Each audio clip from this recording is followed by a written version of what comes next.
আমার যুব সমাজ, তোমরা যারা এখানে এসেছো, এই কথাটা খুব খেয়াল করে শোনো। তোমার আমার হৃদয়ে যদি নবীর মোহাব্বত প্রমাণিত না হয়, তাইলে তোমার আমার ঈমান কামেল নয়। আল্লাহর রাসূল বলেন, লা ইউমিনু আহাদুকুম হাত্তা আকুনা আহাব্বা ইলাইহি মিন ওয়ালিদিহি ওয়া ওয়ালাদিহি ওয়ান নাসি আজমাইন। আল্লাহর রাসূল বলেন, যতক্ষণ পর্যন্ত সর্বোচ্চ ভালোবাসা আমি নবীরে না দিবা, ততক্ষণ পর্যন্ত ঈমানদার হইতে পারবা না।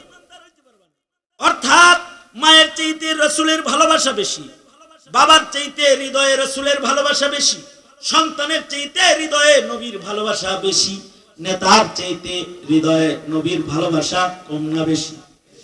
আরো জোরে বলেন। আওয়াজ করে করে স্বীকার করলেও এটা ঈমানের পরিচয় হবে। বলেন, মার ভালোবাসা বেশি না নবীর ভালোবাসা বেশি? বাবার ভালোবাসা বেশি রাখতে হবে না নবীর ভালোবাসা বেশি? দলের ভালোবাসা বেশি না নবীর ভালোবাসা বেশি? নেতার ভালোবাসা বেশি না নবীর ভালোবাসা বেশি? নবীর ভালোবাসা যতক্ষণ পর্যন্ত সর্বোচ্চ প্রমাণ করা না যাবে, ততক্ষণ পর্যন্ত ঈমানদার হওয়া যাবে না। এই কথাটা আল্লাহর রাসূল যেদিন বললেন, হযরত উমর নবীর সামনে আছে। হযরত উমর বলে, নবীজি গো, সবার চাইতে আপনাকে বেশি ভালোবাসি, কিন্তু আমার নিজের জানের চাইতে আপনাকে এখনো আমি বেশি ভালোবাসতে পারি নাই। আল্লাহর রাসূল সাথে সাথে বললেন, উমর, এখনো পর্যন্ত তুমি উমর কামেল মুমিন হও নাই। অর্থাৎ জীবনের চাইতে রাসূলের ভালোবাসা বেশি, জানের চাইতেও নবীর ভালোবাসা বেশি। এ কারণেই নবীকে যারা আসলে ভালোবাসে, তাদের জান নিয়ে নবীর প্রেম থামান যায় না, তাদের রক্ত নিয়ে নবীর প্রেমকে দাফন করা যায় না। কারণ তাদের কাছে তাদের জান, তাদের জীবনের চাইতে রাসূলের ভালোবাসা বেশি। ভারতে রাসূলকে গালি দিয়েছে, কটূক্তি করেছে। মুম্বাই অভিমুখে গোটা ভারত থেকে মুসলমানরা লং মার্চ করেছে। ভিডিও চিত্র আমাদের সামনে এসেছে। ব্যবসায়ী ব্যবসার দোকান পাশারি বন্ধ করে দিয়েছে। সাংবাদিক যায় বলে, দোকান খুলবেন না? ওরা বলে, যেই শহরে আমার নবীর ইজ্জত বাঁচে না, ওই শহরে আমার দোকানও চলে না, আমিও চলি না। অর্থাৎ আমি আমার জীবনের চাইতে আমার রাসূলকে বেশি ভালোবাসি। এই যে একটা বিষয়, এই যে একটা ঈমান, এই ঈমানদারিটা আমরা আমাদের সন্তানকে শিখাইতে ব্যর্থ হয়েছি। আমরা যদি এই ঈমানদারিটা 17 কোটি মুসলমান আমরা আমাদের প্রজন্মের সন্তানদেরকে যদি শিখাইতে পারতাম ভালো করে, তাহলে নবীর ইজ্জতের উপরে হামলা করার মতো সাহস 17 কোটি মুসলমানের মাটিতে কোন জালেম কখনো পাইতো না, কোন জালেম পাইতো না। আমরা পারি নাই আমাদের সন্তানদের নবী প্রেম শিখাইতে পারি না। অবশ্য সরকার সিলেবাসে আক্রমণ করে ভিনদেশী দালাল সেজে মুসলমানের শিক্ষা সিলেবাস পরিবর্তন করে আমাদের সন্তানদের নবী প্রেম নষ্ট করার চেষ্টা তারা বারবার করেছে। আমাদের সন্তানদেরকে নবী না চিনাইলেও, নবী প্রেমিক না বানাইলেও আমাদের সন্তানদেরকে গোমাতার প্রেমে ফেলাইছে। আশ্চর্য লাগে, 17 কোটি মুসলমানের দেশের সরকার যখন এই কথা বলে যে পূজা সকলের জন্য সার্বজনীন উৎসব, নাউজুবিল্লাহ, আরো আস্তে করে বলেন নাউজুবিল্লাহ। আরে সন্তানরে তো শিখাইতে পারি নাই। দেশের মাথা হয়ে যারা বসে আছে তাদেরকেও আমরা আল্লাহ আল্লাহর রাসূলের প্রেম শিখাইতে পারি না। আমরা ব্যর্থ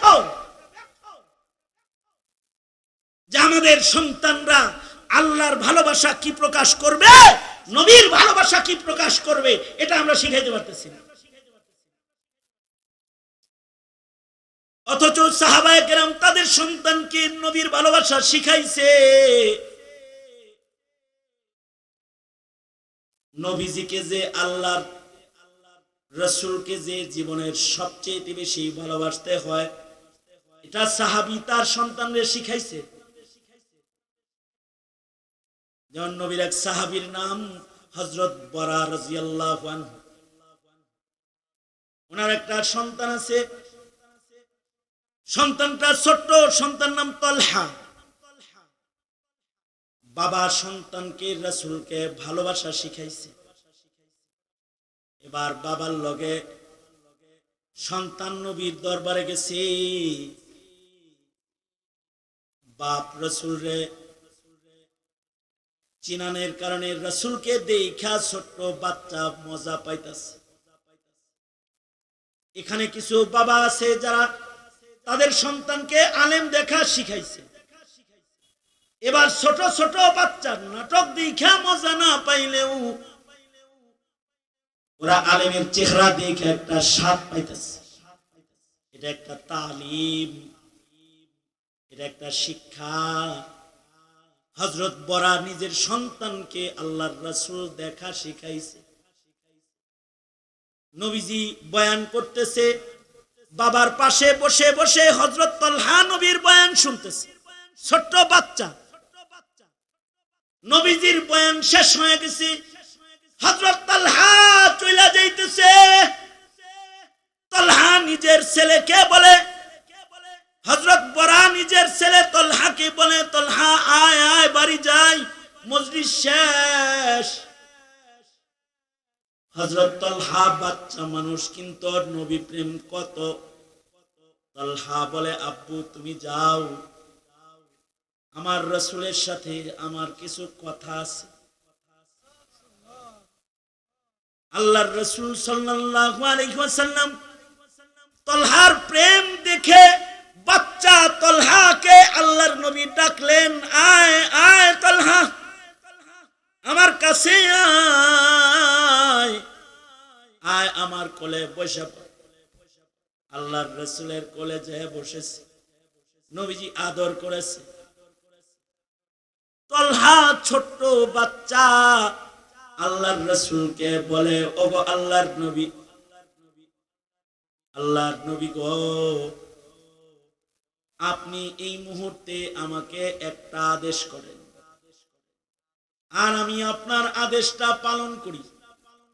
মহান আল্লাহ দেখুক যে আমি তার রাসূলের নির্দেশ মানি। ছোট্ট বাচ্চা রাসূলে আরবীকে বলে, ওগো আল্লাহর নবী, আপনি আমায় একটা আদেশ করুন, আপনার আদেশটা আমি মানি। মহান আল্লাহ দেখবে আমি তার বন্ধুর আদেশ মানি। আল্লাহর রাসূল এ বাচ্চা তালহার প্রেম পরীক্ষা করার জন্য আল্লাহর রাসূল বললেন, তালহা যাও, আমি নবীর আদেশ, তোমার বাবার গর্দানটা কেটে আমার কাছে নিয়ে আসো। নবীজি কথাটা বলতে দেরি হয়েছে, ভাবনা চিন্তার কোনো সুযোগ নাই। সাহাবীরা নবী প্রেম আমাদের শিখায় গেছে, কেমনি নবীর প্রেম প্রকাশ করতে হয়। হযরত তালহা ছোট্ট বাচ্চা কোমরের খঞ্জর টান দিয়া বাইর করে বাবার গলা আনার জন্য পেছন দিকে দৌড় দিয়েছে। আল্লাহর রাসূল সাল্লাল্লাহু আলাইহি ওয়াসাল্লাম পেছন থেকে আবার ডাকে, তালহা আয়, যাস না, আমি নবী সন্তানের হাতে বাবার গর্দান কাটতে আগমন করি নাই। আমি নবী সন্তানের কাছে বাবার সম্মান প্রতিষ্ঠা করতে আগমন করেছি।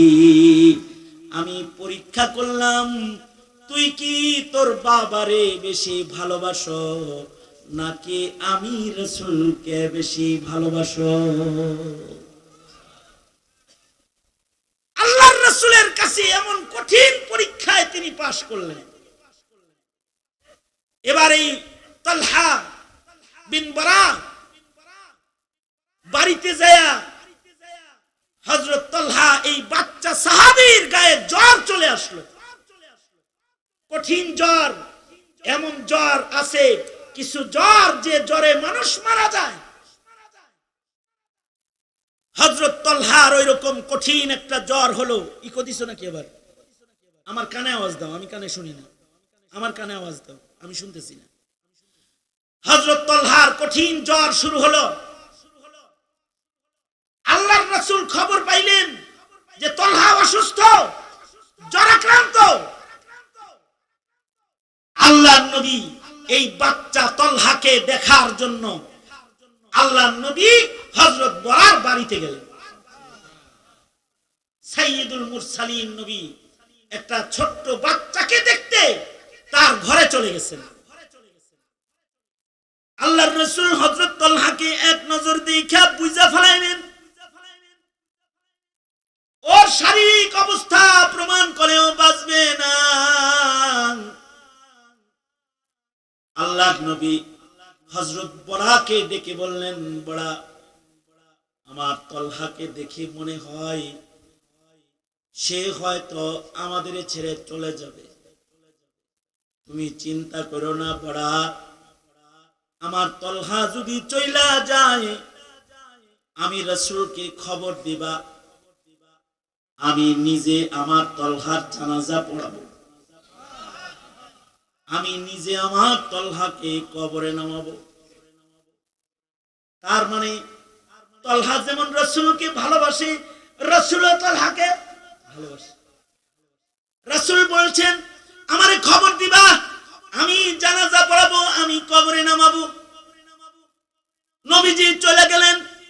রাতের বেলায় হযরত তালহার প্রচন্ড জ্বর, জান বাইর হয়ে যাইতেছে, মৃত্যু যন্ত্রণায় কাতরাইতেছে। মৃত্যুর আগে বাবা মা ছোট্ট সাহাবীর পাশে বসে রয়েছে। আর এই ছোট্ট বাচ্চা সাহাবী নবী প্রেম কি কি শিখায় জাতিরে।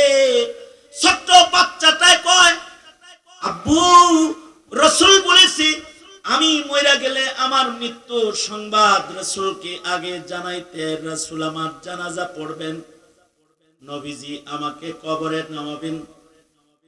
কিন্তু আমি তালহার বক্তব্য হলো, আব্বা, আমার মৃত্যু যদি দিনের বেলায় হয় তাহলে রাসূলকে খবর দিবা, নবী আমার জানাজা পড়াবে। কিন্তু আব্বা,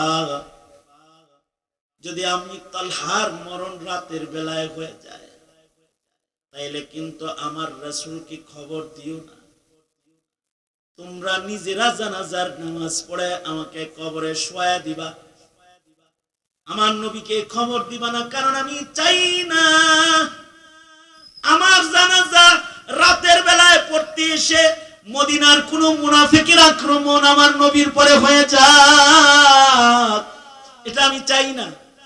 সুতরাং আমার মৃত্যু যদি দিনের বেলায় হয় তো আমার রাসূলকে আমার মৃত্যুর সংবাদ পৌঁছায়া দিবা, আর যদি রাতের বেলায় আমার মরণ হয় তাহলে নবীজিকে খবর দেওয়ার দরকার নাই, তোমরাই জানাজা পড়ে আমাকে দাফন করে দিবা।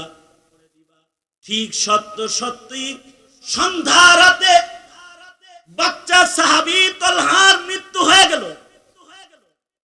সন্তানের ওসিয়ত মাফিক হযরত বরা নিজে সন্তানের জানাজা পড়ে সন্তানকে নিজের হাতে কবরস্থ করলেন। আল্লাহর রাসূলের কাছে খবরটা পৌঁছাইলেন না। দিনের বেলায় রাসূল যখন শুনলেন যে আশিক তালহার ইন্তেকাল হয়ে গেছে, আল্লাহর নবী বড়াকে ডেকে বললেন, বড়া, আমি না তোমারে বলছিলাম আমারে খবর দিবা, আমি জানাজা পড়ব, আমারে কেন খবর দিলা না?